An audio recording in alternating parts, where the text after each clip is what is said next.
Hey there, mamas. It's your girl, Nina Shay, a.k.a. Mama Bear, and this is the Mama Bear Podcast. Today, I'm so excited to have sitting in the den with me an incredible woman and mother. I'm speaking of Miriam Brown. She is the mother of three amazing men. Three sons who are incredibly talented, incredibly smart. Amon-Ra, who is one of our favorite wide receivers in the NFL playing for the Detroit Lions. Also, Equanimeous St. Brown, who is in the NFL and a wide receiver also. And then Osiris, who is a Stanford football alum. And she's also married to quite a force himself, Mr. John Brown, who we all know and love. And I'm just so excited to get a chance to talk to the woman behind this incredible family, who is not just like an athletic force in America, but just an incredible family that we can all learn a lot from. So welcome, Miriam. Hello, everybody. Hi. I'm so excited that we get a chance to sit down and talk because I've been knowing of you and of your family for so many years, being from Cali myself and my son playing football along with your boys. But we know your sons, we know your husband from podcasts more recently, but we have not had a chance to really like sit down and talk with you as much. And I know that behind every strong family of men, there is always an amazing woman who's usually probably like us, I'd say a mile ahead, not just behind. So tell me, please, where are you from first and foremost? So I was born and raised in Germany in Mm. a small town called Leverkusen, which is in between Cologne and Düsseldorf by the River Rhine. And that's where I was born, and I was raised there. And I met my husband John when Uh-huh. I was 24, and I met him, and we were like kind of, I guess you call it dating for like 6 years, 7 years. And then in 1996, that's when I came permanently to the United States. Wow. So you and John met there in Germany. Yes, Wow. we did met Okay. in Germany at a trade show Oh, in okay. Cologne. At the time, he was still bodybuilding, and he was promoting protein for this German company. And Mhm. I was at the trade show with my girlfriend who played badminton at the time. So we met basically at the trade show. Just I was walking by his booth, and he was standing there, and I was listening to him, and we started talking, and that's how we met. Yeah.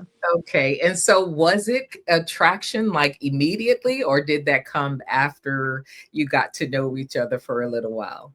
Uh, I think probably immediately, as I Yeah. mean, you know, my English at the time wasn't really that good, So if you meet somebody and you can't really communicate, but I mean, we Mhm. communicated, he spoke a little German, but Right. no, it was immediately, I would say. Wonderful. And so what background are you coming from? What were you doing at the trade show or in Uh, general? like I said, I was just at the trade show with my girlfriend who Uh-huh. was playing badminton there. So I was just going with her, not really any connection to any sports, really. I see. Yeah. Okay. And so fast forward, you got together and then you came here to the States. And what was that like just coming from Germany and being with this man who is a bodybuilder and John, the personality that he is. He's quite a serious person on, with definite goals and a mission. So yeah, the first years were, remember, it was in the beginning of the 90s, so we didn't have any cell phones. I had to call my parents from a regular phone, everything was very expensive. So they didn't really know, they never been in the United States, so they were a little worried about me. I was still, kind of young. Mhm. But yeah, it was very different, like I said, I didn't speak much English, so I came here, and John said, why don't you start working? I said, where do I work? So he placed me, so to say, in a German Hofbrauhaus, like in a beer house in Uh-huh. Fullerton, and I worked there as a hostess. So I Uh-huh. was, we don't have that in Germany where people bring you to your seat. We don't have that. But anyway, I did that for, I don't know how long, but let's say maybe 2 years or so. And yeah, so little by little, I got more used to the different Culture. cultural things. Yes, yes. Uh-huh. Okay, wonderful. And so when you first moved here to Cali, where did you live? So I lived with John, and he lived in Placentia, California. Okay. Okay. I know where that is, but not familiar with the area. And so what was that like, living with someone who was a bodybuilder? Because I'm sure, there had to have been diet restrictions, or, I don't know if you actually ate a certain way because he ate a certain way. And did you have to travel a lot? Like, what was that like supporting him? So remember, when I met him, he was already at the end of his career. Okay. Okay. So there was no really contest going on anymore. I mean, he was still going to the gym, and I went with him. So that's how I got introduced to weightlifting, which Uh-huh. I'm still doing till this day, because now I realize how important it is. Wow. Not so many people do it in Germany, I have to say. So I think I probably would have not done it either if I wouldn't met him. But now Mm, I'm working out regularly. And wow. so, but like I said, he was at the end of his career. So Mhm. there was no contest anymore. Maybe there was some little one. I don't really remember. Um, and then, yeah, the diet. I didn't eat what he ate. He when he was on his diet, he could eat whatever but I ate what I wanted to eat. Okay. Interesting. So I had no idea that you also were into weightlifting. And naturally, when I first heard of your family, I do remember everybody talking about how good, how talented your boys were.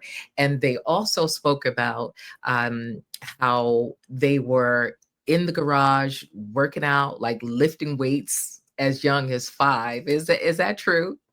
Yes, that's true. They started very young. So we moved in our home Mhm. when Amon was on his way.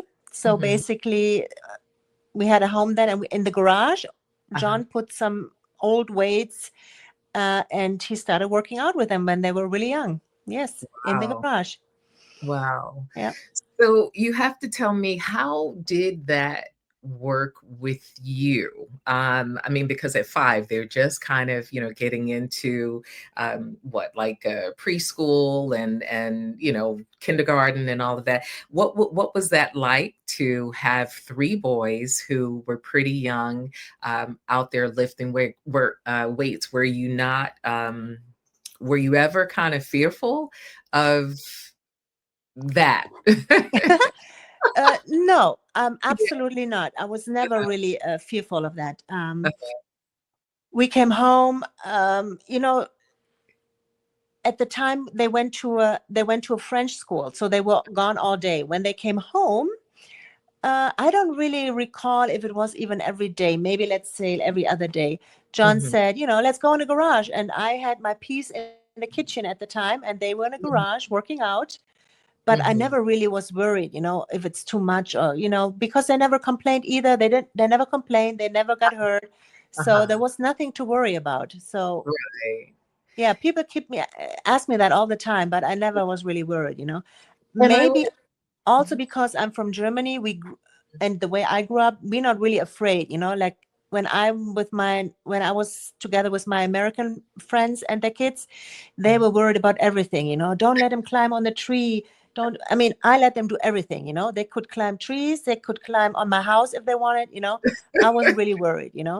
That's interesting, because, I guess coming from America, not really knowing your culture in that way, like you said, you weren't raised yourself, and you don't typically raise your boys to be, so fearful, and all those things that I guess you experience with some of your American friends. That's interesting. But I do remember hearing, as you said, sometimes people were just like, "Oh, isn't that kind of young?" As a matter of fact, I can't remember who it was, but it's someone who knew your husband, and he was suggesting that I have my son Theo come out and train with the boys. And I was just thinking, okay, Theo and his little scrawny self. I was thinking, okay, we'll see how that works. It never happened. But what I do know is we all started to see just uh, how developed the boys were from all that you put into them. And obviously, not just the work that they were doing with weights. We all knew that they were very serious about their schoolwork, and you were a powerhouse when it came to making sure that they were educated, that they spoke, multiple languages, that they embraced both cultures, American and German. So tell me what that was like for you, deciding, okay, my sons are not just going to go to school here in America and you learn English, and that's all, that they need to know. How did that come about, like for you, and how you wanted to raise your boys? So for me, basically, it was never out of question that they had to speak, understand, and write German. Hmm. That was not even, I mean, that was 100% already clear for me, No, even before I had kids, I always said, when I have kids here in America, or no matter where I am, they have to speak German. Hmm. So from day one, I spoke German to them. They spoke German back to me when they started speaking. Hmm. And I have to really credit John for not complaining about it, because easily he could have said, you know what, when we together, you speak German to the boys, I don't understand it. Hmm. Let's keep it English. He never ever did this. If he would have done that, they may not be speaking German right now, because I have friends where that happened. They maybe understand some German, but they don't speak it. You have to practice a language. So Hmm. he never ever said something against it. So this way, up until today, we speak in German and Hmm. we write in German. And it's getting a little rusty because I'm not around them all the time. But Right. once they are, let's say they go to Germany for a week, it's right there again, 100% fluent. Wow, that's Yeah. wonderful. And I think I read somewhere where you actually had the boys, they had to speak German, like you said, at home, but even when they had friends over, even if the friends didn't Yes. understand, you said, okay, you speak German. Excuse me, at some point, like you said, you pick up on little things if you're around often enough. And then I think I heard you said, well, you can explain later. Yes, it's Well, true. It's true, yeah. because I knew you can't make an exception. If you make Mhm. an exception, it becomes the rule. So Mm. I never made an exception. So even when they had, like I said, like you said, when there were friends over, Mhm. uh, I was speaking to them in German. The friends, they didn't understand. But Mhm. I said, you know what? You can explain it to them what I'm saying, but really, basically, I really don't care if they understand, because it's important you speak German, and we keep it up like that. Right. So yeah. Okay. Yeah, Wonderful. that was And pretty strict. But I think if I would not have done that, they wouldn't mhm. speak right now. Yeah, I would imagine that you have to make sure that they're immersed in it, because otherwise you just, you speak a little here and there. You will never. And I would imagine that it certainly isn't an easy language for someone, that's Exactly. speaking English to learn. So And I that knew makes sense. exactly, Hmm. and I knew that the older you get, the harder it is to learn a language. I mean, I Yes. started learning French when I was, I think, 14, 15. It never came out really good. So I Hmm. knew the best way is do it like this. Wonderful. And so when they were in school, what schools did they attend, and how did that work, with the schools that they were in? Was there any kind of learning there as well, or no? So the school they went from up until 6th grade. They went into a lycée français in a French school here in Orange County. We have a French school here. Uh-huh. And I found this school. Was a really tiny school, but really the best thing ever could happen to us. I found it Really? through my friend. She's a French professor at Cal Uh-huh. State Fullerton, and she told me about this school. And I said, wow, I went to see it. It was like a little family. And Wonderful. I said, that's where my boys go. So that's where they went from preschool up to 6th grade. Mm-hmm. Very small classes, like 6 or 7 kids in a class, or maybe mostly 10, and Right. everything in French, everything, only 1 hour English per day. So Wonderful. everything in French, math, everything.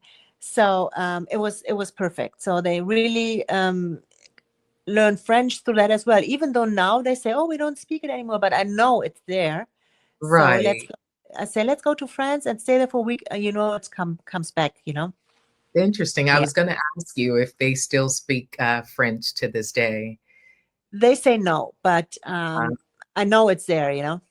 right. Yeah. Wonderful. Yeah, they just have to That's dig it. great. So they obviously have had very rich childhoods, from growing up in a multicultural home. And then, did you travel a lot?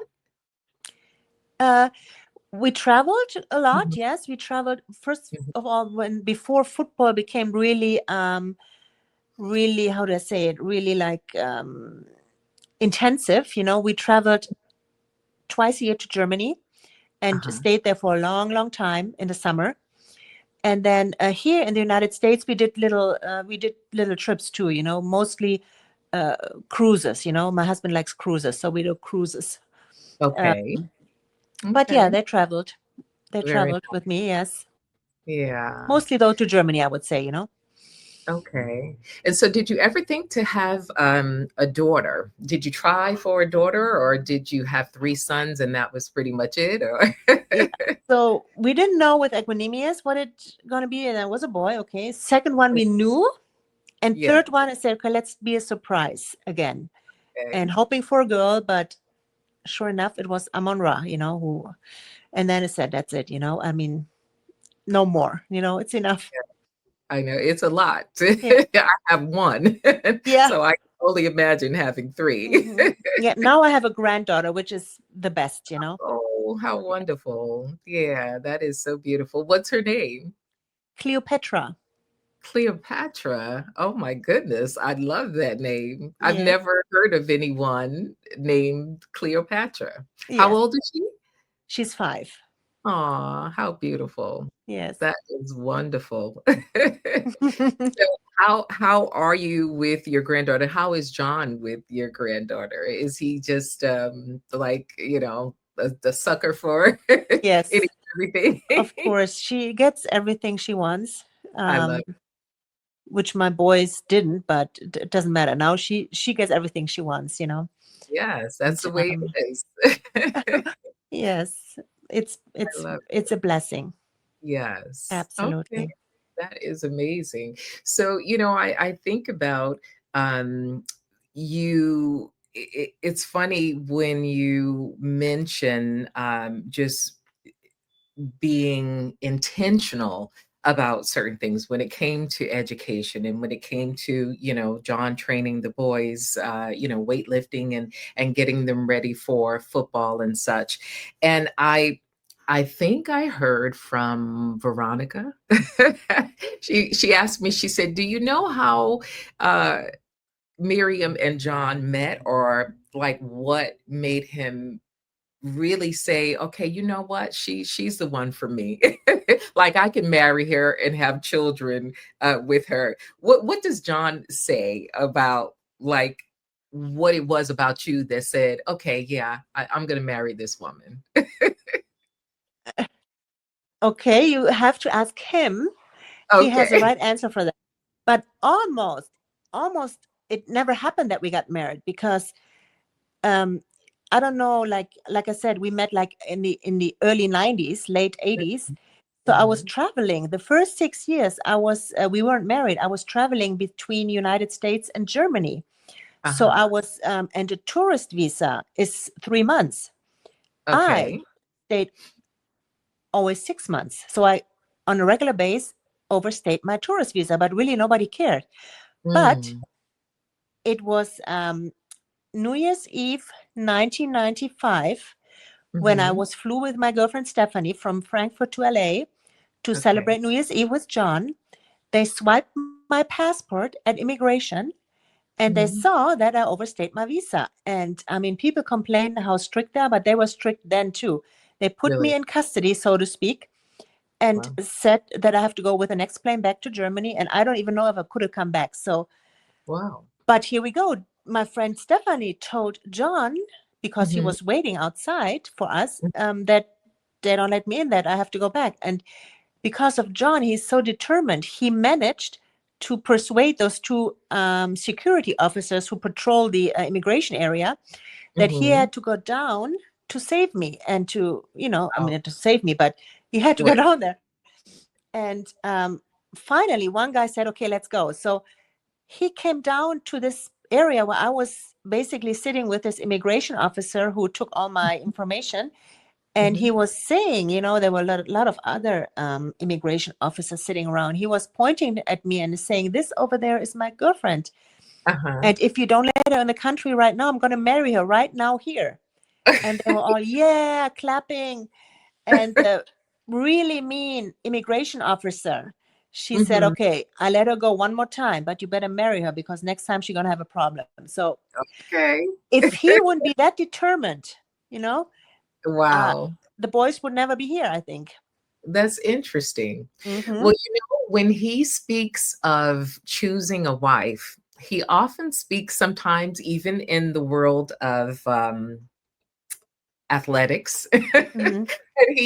And he said when he looked at you, and I'm sure over a period of time, he says, okay, I'm looking at her size, I'm looking at her Yeah. legs, strength in her legs, and there's certain criteria he speaks of to say, okay, I can marry this woman because I know I'm going to have this type of children Yeah. with her. It is just really interesting to hear his, telling the story. Yeah. I don't take that serious, but he can keep saying it. So I let That's him say it. I don't really, Yeah, just right. Right. As we do. Okay. Well, that's interesting. So, all right. Well, back to just thinking about, the boys growing up here in Los Angeles. When they got ready to go to school, who was the one that really made the choices, or what were you a guiding force in the schools that they chose to attend? You mean high school or college? College. Hmm. College. Basically, we let them make the choice. Yeah. So at that time, as football was already very important.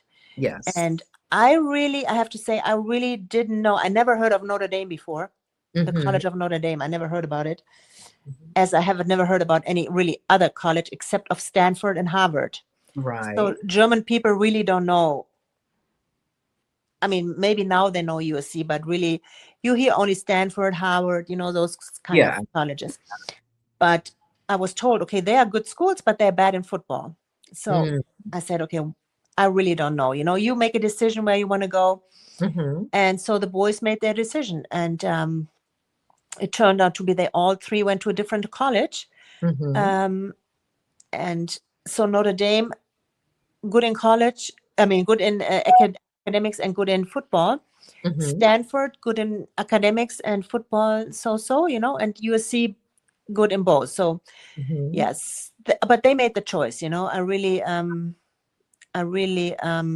mean, I loved Stanford, Yes. but I didn't mind USC or Notre Dame. Mhm. Okay. And Yeah. then did all 3 of the boys play football in All three college? of the boys played football in college. Yes. Wonderful. Yeah. So Hmm. I do remember, of course, I mean, we were all watching, and they all were incredible forces in football. Did you see, were you on board with them having a career in the NFL? I mean, because some moms don't necessarily want their kids, their sons to play in the NFL because the sport is a tough sport. Yes, I said, yeah. I mean, NFL, the next thing, I had no idea how that works, I mean, draft, all these things. I really didn't know what it is, Okay, you Yeah, go to a draft, you leave college early, you leave college after 3 years. yeah, And I thought, oh, okay. But I knew they can go back to college anytime. And if they mm, want to, they can make their degree. right, So I said, okay, if you want to go, go, but I didn't really know what it's in, how involved it is and what it means, but and football, I have to say, yes, they kept saying to me it's a hard sport, and I saw it, but like I said, I mean, not like I said, but in Germany we don't know football, we have uh, no idea. I mean, most of my friends still today don't know really how it works, and I don't really know how it works sometimes, but I know, yeah, it's physical, but I yes, never saw it as that dangerous, mm-hmm, Um, so I was okay with them leaving early and trying to go to the NFL. So that was perfectly fine, even though Osiris didn't want to go. He said he had a foot injury and he said, I don't want to go, which was fine too, mm-hmm. Yeah. And I can understand that because sometimes you have to, make that choice. I know my son played for UCLA, and he sustained a couple of injuries, and Mhm. it was just trying to get back, trying to stay healthy, for the last couple of years that he played in college. And at some point, because it's such a tough sport, and some injuries, you just Yes. kind of you're going to deal with them for a while. So at some point, you do have to make that That's call. true. But the great thing is that, all of our sons, well, mine and yours, they got a heck of an education. I mean, you Hmm. couldn't get, a better education than, graduating from Stanford and USC and then Notre Dame. I think they're incredibly blessed in that way. And I know you, obviously, families are, it's a small circle here in California. So I know you know of many boys. Are you connected, like very close with any other families or moms, whose sons play in the NFL now? Um, Not completely, but of course, some moms from the Detroit Lions, yes. Some moms Okay. still from college, yes, Yes. yes. I'm Yeah. still connected with them. Yes, for sure. And Right. from high school also. Yes. Right. Hmm. Did you how Yeah. did you attend all of the games? Because, if you had 3 sons in college at about the same time, you had Hmm. to go somewhere on Saturday. How did Yes. you We manage didn't go that? to all the games. We didn't go Uh-huh. to all the games. We didn't go to Okay. all the games. But we flew to some, We didn't go to all of them. That was too much. Yeah, that's a lot. And then the good thing is that, you had the 2 of you. I mean, I know some single, parents who try to make the games as much as possible, but then sometimes a husband will go one place Yes. and, wife will go Hmm. somewhere else. So I know you made it work. Yes. Yeah, And Amon was easy. He was around the corner, but to fly to Notre Dame yeah. was kind of involved. You got to fly to Chicago, rent a car, and then go there. It was Mhm, always very involved. mhm. Stanford was okay too. You could drive or we could fly. That was Yeah, okay. And sometimes they played down here, which is nice. But right. we didn't make it to all the games, but the many as we could, we did. Okay. And so do you, make many of the games now in Detroit? We try. We don't make him all the games, but we try as many as we can. Mostly in Detroit, and Mhm. then if he plays outside of Detroit, it has to be like an interesting city, where I Right. can combine the game with some sightseeing. Yes. Yes. Okay, Yeah. wonderful. And do you have family here that you travel with a lot, or is it No. primarily you and John? Yes. Me and Yeah. yeah. Okay, wonderful. Yeah. Mm-hmm. Yeah. So I'm always um looking and trying to connect with mothers who are obviously supporting their sons in the NFL and then outside, just off the field. There is so much that we tend to do in the community, and especially, when our sons sometimes have this platform, then there are different avenues, and opportunities that open up for us to give back and to, work with members of the community. What are some of the organizations that you are connected with, with your sons at this time? Amon has his own foundation in Detroit, Okay. Uh-huh. and for that I mean, he does quite some events, which Right. we Right. attend. So Okay. yes, that's his own foundation. Yes. But you don't necessarily work with the foundation yourself? No, I don't. Okay. No. Okay. And what is the name of Amon's foundation? The St. Brown Foundation. Brown. Mm-hmm. Okay. And he And supports in Detroit. He supports a fourth grader class in a school in Dearborn, and oh help yeah. them with their needs, what they need, and that's, I don't know how many kids. I think he told me like 40 kids he's supporting Oh, there. Yes. wow. Okay, Hmm. and I know there's such a need for young men to be able to support the kids. Obviously, sometimes, when they're doing like the back to school, the backpack drives or Yes. camps and such, but just having a role model is so important for young boys and young girls Hmm. schools, and especially in communities that, where kids don't have as much available to them. And Exactly. I'm sure seeing someone like him come in and work with the kids and be able to give back means everything. And Yes. I love when I see how families are able to give back. I remember seeing where there was a party, and it was a picture that I saw. I think you posted this picture of a party that you said that the boys decided that they wanted to give every year, just to give back and connect with people who have supported them over the years. That is gala. A gala Uh-huh. they give every around, I think, every March. Yeah. And it started off with throwing a big party for all their supporters, friends and family, mostly friends, mostly their friends. Hmm. And now they turn it a little bit into helping with the fundraising for the foundation, Not. but it's mainly because thanking the guys, friends Yeah. who support them through all these years, friends and family. Yeah. Hmm. Okay. I love. Yeah. And so are you, when do you normally do this? When do they normally hold the gala? Usually the last weekend of March or first weekend of April. Okay. Okay. Yes, before they go back to training camp. Hmm. OTAs, I mean OTAs, before they go back to OTAs. Wow. And so when I asked if you were connected with some of the moms who are in the NFL, and I know you do stay connected because I'm pretty connected with so many of the moms that, Yeah.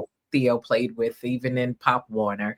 Um, what what are some of the interesting experiences that you might be able to share as just as an NFL mom? I mean, we support our kids obviously if they're doctors or whatever it is that, they do professionally. Hmm. But what are some of the interesting experiences that you can share that you've had as a mom of three boys, let's just say?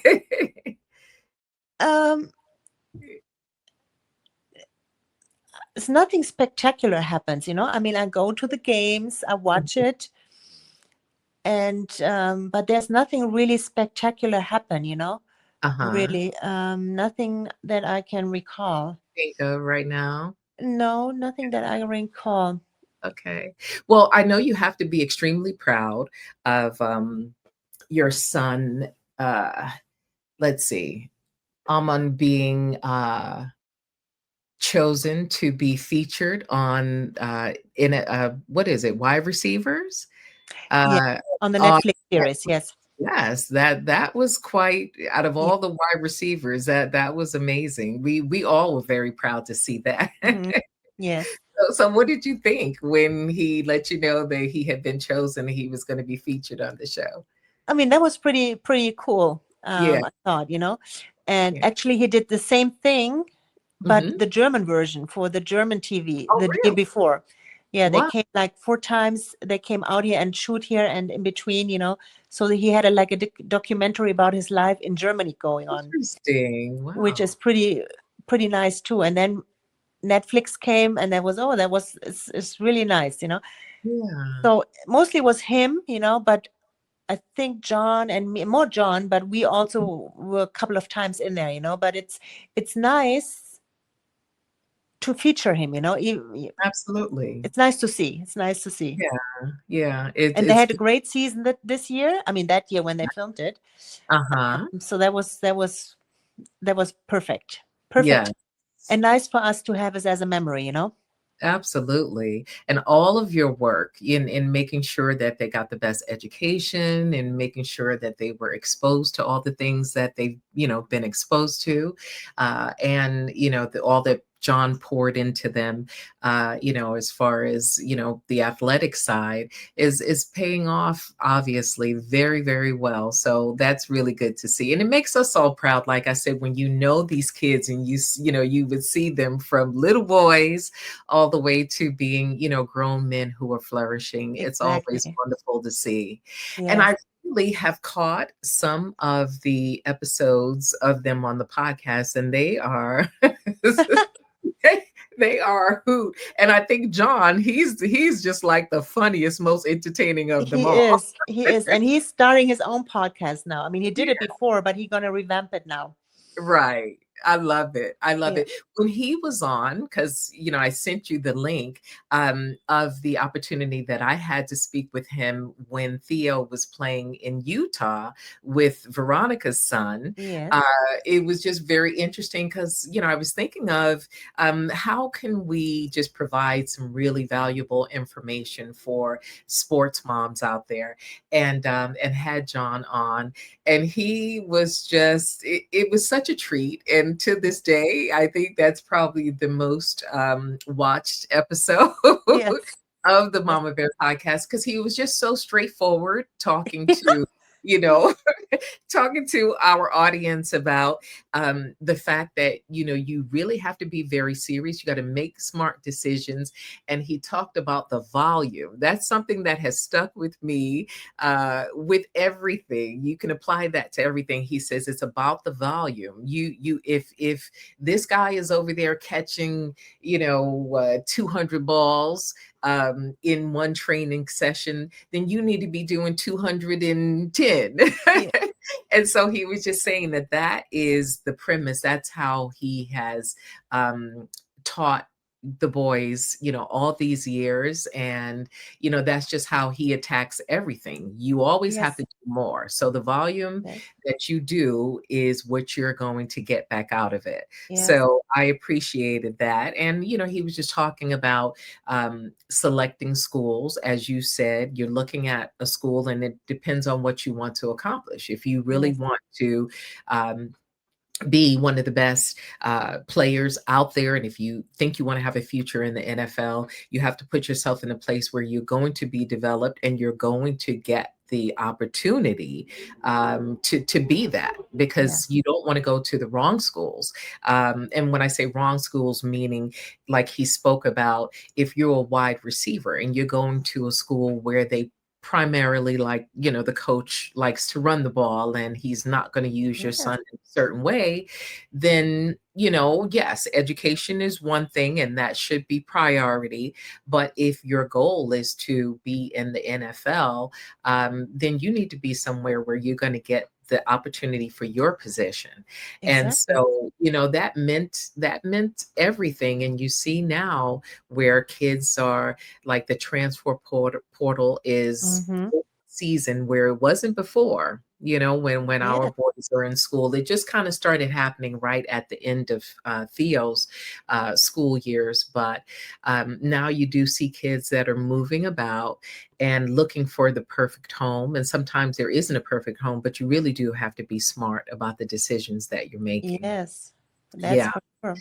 and the money that is, available, to these kids now, it really is a business decision that they It have to is. be smart about. Yes.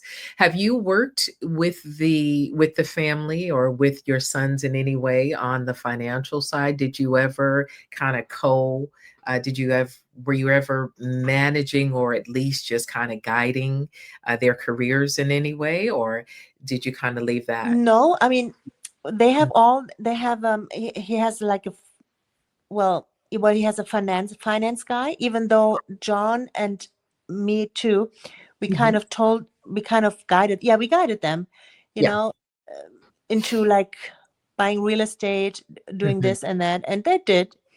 And then Right. of course he has a guy who manages money, I mean like a CPA, Uh-huh. but I always keep an eye on this. I always double check. I'm the checker of the checker, Okay. so to speak. Okay. Yeah. The checker of the checker. I love Yeah. it. So, and that's what I mean. I know, that, sometimes you don't see the work that we do, as mothers. But we're there, like you say, we're being the checkers Yeah. of the checkers to make sure that everything is in place. It's a tempting business for these guys who work with them, you know. I mean, Yes. if you don't really know, $50,000 might be nothing to them, and next thing you know, it's gone. You know, where is it? Somebody Hmm. need to ask the question, you know. And Hmm. some of these guys probably don't watch or check their guys. I don't know, but I think it's very important. You know, if you have somebody in a family who can keep an eye on those guys, you know, have them do it. Yeah. Absolutely. And, your sons don't appear to be young men who are frivolous either, or just kind of, just out there Mm. just squandering money. I don't know. Sometimes with these kids, they have the posses and, they just have so many people pulling at them from so many Yes. different directions. So they do need to have somebody in their corner that's really looking out. um, I always like to provide other mothers with some type of inspiration. So I usually will ask a question to try to get some solid advice, from somebody who's been there. What would you say to a mother who has a young son that's playing in high school right now, and he has dreams of going to school, having a full scholarship, and getting a great education, but then going on to the NFL? What kind of advice would you give a mother that's supporting a son at that stage?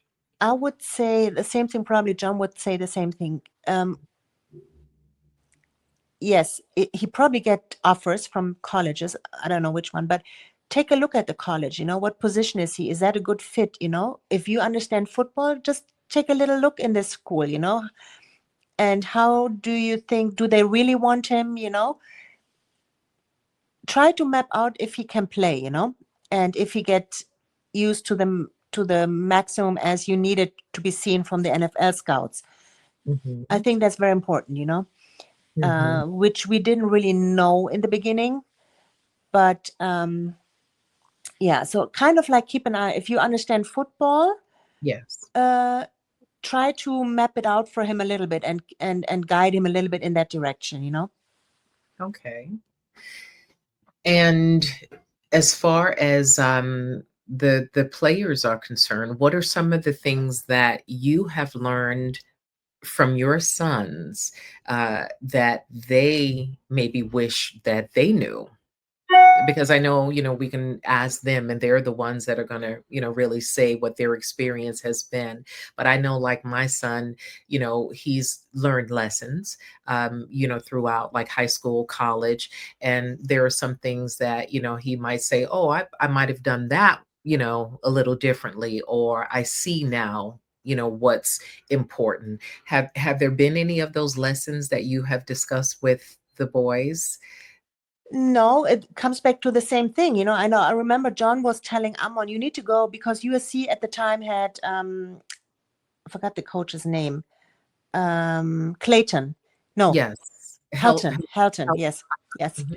So and John didn't really like the way they played or whatever. They played Amon. So at Okay. that point, he said, you need to go to Alabama. You need to change school. You want to go to the NFL, you need to go to a different college.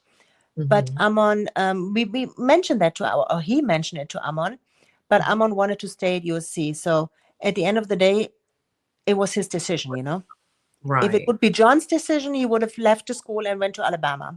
Right. But that Okay. didn't happen. So that's why it's important in the beginning, try to map out the school. Is it the right fit? What is the coach? How is he playing? Who's the quarterback? Can he throw the ball? If you're a receiver, you need to know who's your quarterback. Can he throw Absolutely. you the ball? That's another thing. If you're a receiver, you go to college and they have a quarterback who can't throw the ball, it's bad Mhm. for you. You never get seen. That is so true. And then, depending on who your coach is, I mean, because they always say to pick a school where you feel like you would want to be, even if you weren't playing football. But naturally, if football is the goal, if you want to play professionally, you really have to look at that coaching system. And unfortunately, coaches do move about, Yes, just as that's quickly another thing. They move. Yeah. some of the boys. So, yeah, so then I think that does come into play. Okay, well, would I want to be in this school, at that time? And then you have to figure out at some point, what happens. Like, I don't think a lot of people thought that Lincoln Riley was going to leave Oklahoma and come to SC when he did. And then Mm-hmm. he did. And then, kids are having to try to figure things out, like on the Oklahoma side and the SC side. Yes. So there is a lot. And we experienced that too, being somewhere where, like when Theo was at UCLA, it was Jim Mora. Who was the coach, and then they invited him to leave, and then when he left, there was the interim coach, Jeb Fish, and then there was Chip Kelly. So he Mm-hmm. had three coaches while Yes. he was there, slightly different systems, and they were all good coaches. Great opportunities at different times, but there was just a lot of change, Yeah. going on. So yeah, um, those lessons that we learned, Yeah. and thank And God. at our times, kids Mhm. couldn't leave college as easy as today. Right, They were right. stuck at the college they choose, which is bad. I mean, it Absolutely. has all its pro and cons.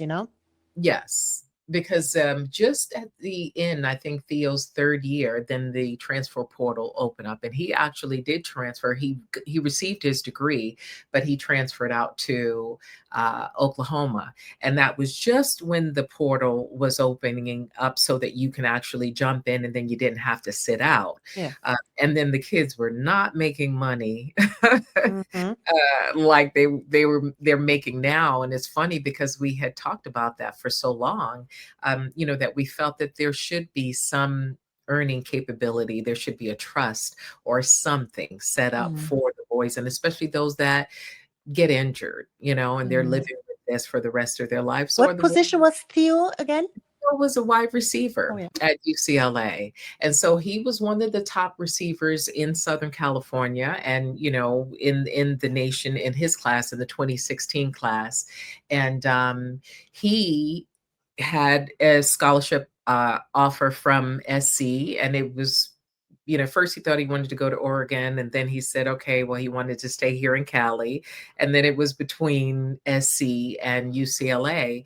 His thought process was, okay, UCLA, they needed a receiver at that time, and Jim Mara, he had a pretty good reputation, and so he was looking at, okay, SC, they get the guys, over there, and Mm. then UCLA, they could use someone, so let me kind of go over here in this smaller pond, and make a splash. And it just so happens that it was crazy. It was kind of like, Jim Marr. He wasn't so quick to get the freshmen out there, and then no one was happy, the alumni and all of that, they weren't happy with him there, so there were all these calls for him to exit.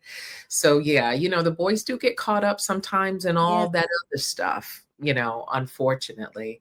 But yeah, so Theo, he knows your sons well. And I think one time, not too long ago, they were home, and it might have been at some party. I don't know if it was the party that the guys give, the gala that Probably. it was somewhere. Theo said, "Yeah, I went to this party and saw the Yes. St. Brown boys." And what I was thinking that just came to my mind, um, why your name is Brown, but Yes. you're called Saint Brown. What does that mean? Saint Brown. What? Why? So John didn't tell you the story? No. Okay. So, okay, we got married. Of course, his name is Brown, so my name is Brown. But Right. then I was pregnant, and first kid was a boy, and he told me before, the name is very important. I mean, Equanimeous, of course, is his. He came up with that name. It's not really a name, it's like a word. But first, I was like, oh my God, my parents from Germany, they could never pronounce that name, But okay, we got used to it. But the last name, he said, when they're going to play professional sports, we cannot have Brown on the jersey on the back. Brown is too many Browns. It has to be either Von Brown or Saint Brown. Wow. So in the hospital, he changed when they, you can only exit the hospital when you have the name down. I mean, when Mm. you give them the name. Uh-huh. And he told the lady, okay, my son is just born. His name is Equanimeous St. Brown. She put that down like that. And ever since then, It's it's been St. Brown. And we kept Brown, but all the boys are St. Brown. it's interesting because I thought, like you heard me earlier, Yeah. referencing St. Brown, but I knew then you were Brown. So that's good to know. But also when it comes to a name, that's an interesting point that he said the name is very important. All of their names are quite unusual. And I did see where your son, okay, so Osiris, Yes, it's the what middle one. is there a particular meaning of that Osiris name? is from Osiris and Isis from Okay. Egypt. Yes, and so is Amon-Ra. Amon-Ra is the sun god. Yes. An Egyptian god, and The you know sun god. Yes. yes, that's really interesting. Wow. I Mm-hmm. love it. I named my son Theodore because Theodore means gift of God. But yeah, so for me that name is very important. And then his grandfather and father both share the name Theodore, but they have Mm-hmm. different middle names. Yeah. So wow. Nice. Well, there's just so much that we can talk about, but Yeah. I have really I'm just glad that I got a chance to learn more about you and to meet you Yes. personally. Um, a few more points that I would love to be able to share some tidbits with other women. This is Breast Cancer Awareness Month, and I know that it is so important for us to take care of ourselves and to support other women. Um, what have you actually experienced anyone close to you that has been affected by breast cancer? Not really close. I have some friends, not really close ones, where I know they have breast cancer. Yes. And Mhm. some of them, I mean, one of them in Germany, 12 years ago. So she's good. Okay, very But good. yeah, you hear it more and more, breast cancer seems like the new flu, it's crazy. Everybody has breast cancer, It is it's crazy. crazy. Yeah. And you have to wonder. I mean, I know there are so many factors. There's food, there's the air, that we breathe. There's um, the chemicals, in everything from our cosmetics, deodorant. It's crazy Yeah. how, like you said, it's become like the flu. But I always, some look for people who maybe have some great words of wisdom or encouragement to share. I normally have a luncheon at Neiman Marcus, which is where I work. Uh-huh. And I usually will invite some women to come in, someone that's, professional or someone in the industry of healthcare that would come in and talk to the women, someone that comes in from maybe one of the brands that talks about different products that may help when women do have thinning hair from chemo or from radiation, and all of the Mhm. changes that your skin goes through. So this year we didn't get a chance to do it. We're kind of transitioning. Saks Global has acquired Neiman Marcus, so we got a lot of new Oh, and okay. a lot of things that are kind of put on hold for the moment. But I do look forward to getting back together and just being able to share, with other Yes. women. Um, I'm going to ask a quick. What would be your Mama Bear motto?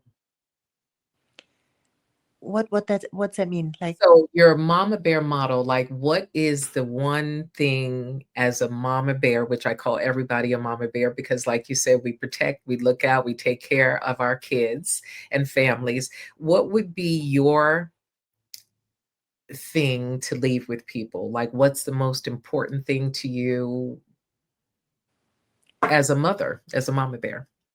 uh, so what I would suggest, or what I would like. Yeah. Yeah. Or, well, what could you share with women? What kind of words of inspiration from others? I mean, if you can travel with your child, travel, and don't be afraid. Let them climb the trees. Don't be always afraid. Don't put that fear in them. And other than that, just try to guide them to keep a close eye on them, watch and see what are they good in. Maybe not every kid needs to be a professional sports person. Maybe one kid is good in whatever, engineering or Mhm. something. Just keep an eye on them and maybe try to guide them, Yeah, silently into that. you know I and love if it. you see, oh, he's absolutely not sportive, then don't even force it, because it probably won't work. Mhm. Absolutely. And all kids are all different. I only experience one, but from everybody that I know, every mother, they say all of my children are different. They They all are. have They talent, are. talents, and you want to nurture them in different ways. They Yeah. are. Mhm. Well, I thank you so very much. It's been such a great conversation. I've learned a lot, and I can see why your boys are the amazing men that they are. No, thank you so much too. It was You're fun. so welcome. It was great meeting you, and I look forward to talking with you soon. And I want to thank everybody for joining and listening in. Of course, please take a listen to the full podcast episode on the Mama Bear podcast, which is In the Den with Mama Bear on YouTube. Like, share, and subscribe, and tune in for the next one. We always have amazing moms to talk to, and amazing lessons to learn as women.